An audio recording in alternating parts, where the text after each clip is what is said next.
Today's word of God is from Matthew chapter 20, verses 26 to 28, where Jesus redefined greatness.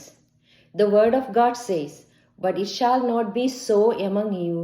Rather, whoever wishes to be great among you shall be your servant.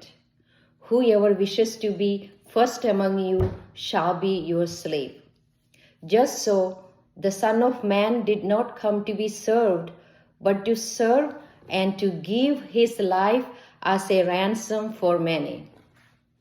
Jesus redefined greatness after Salome asked Jesus whether her sons John and James could sit beside him in his kingdom. Although her request seemed innocent, it opened the door for Jesus to teach that true greatness was not about lordly power, honor, or position, but humility and service. James and John later demonstrated holiness through martyrdom and faithful endurance. Jesus presented himself as the supreme example, showing that true greatness and discipleship were rooted in self-giving love and sacrificial service, ultimately revealed in his death on the cross at Calvary. Saint Casimiro, pray for us. Ave Maria, praise Jesus. ഇന്നത്തെ വചനവായന വിശുദ്ധ മത്തായിയുടെ സുവിശേഷം 20-ാം അധ്യായം 26 മുതൽ 28 വരെ. എന്നാൽ നിങ്ങളുടെ ഇടയിൽ അങ്ങനെ ആകരുത്. നിങ്ങളിൽ വലിയവനാകാൻ ആഗ്രഹിക്കുന്നവൻ നിങ്ങളുടെ ശുശ്രൂഷകനും നിങ്ങളിൽ ഒന്നാമനാകാൻ ആഗ്രഹിക്കുന്നവൻ നിങ്ങളുടെ ദാസനുമായിരിക്കണം. ശുശ്രൂഷിക്കപ്പെടാനല്ല, ശുശ്രൂഷിക്കാനും അനേകരുടെ മോചനദ്രവ്യമായി സ്വജീവൻ കൊടുക്കാനുമാണ് മനുഷ്യപുത്രൻ വന്നിരിക്കുന്നത് തന്നെ.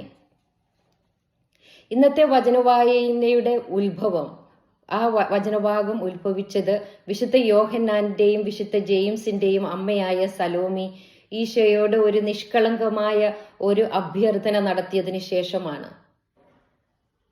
സലോമിയുടെ അഭ്യർത്ഥന ഇപ്രകാരമായിരുന്നു: ഈശോയെ, എൻ്റെ മക്കളെ നിന്റെ രാജ്യത്തിൽ അപ്പുറത്തും ഇപ്പുറത്തും ഇരുത്താമോ എന്ന്. ഈ ചോദ്യം കേട്ട് അമർഷം പൂണ്ട മറ്റു 10 ശിഷ്യന്മാരെ ഈശോ പഠിപ്പിച്ചു. മേധാവിത്വം, യജമാനത്വം, ഗ്രേറ്റ്നെസ് ഒക്കെ ത്യാഗപൂർണമായ സഹനത്തിലും സ്നേഹത്തിലും വിനയത്തിലും പുണ്യപ്രവൃത്തികളിലും ഉൾക്കൊണ്ടിരിക്കുന്നു. ഈശോ ഗ്രേറ്റ്നെസ്സിന്റെ മകുടോദാഹരണമായി തൻ്റെ കാൽവരി യാഗം വിശദീകരിക്കുന്നു.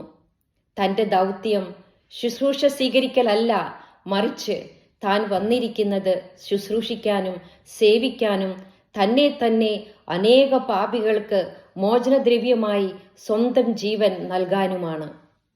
യേശുവിൻ്റെ കാൽവരി യാഗം ഒരു സെൽഫ് ഗ്ലോറി ആയിരുന്നില്ല, അതൊരു സാക്രിഫിഷ്യൽ ലവ്, ഒരു പങ്കുവെക്കലായിരുന്നു. Greatness is servanthood. അതെ, ഗ്രേറ്റ്നെസ് ഈസ് സെർവൻഹുഡ്.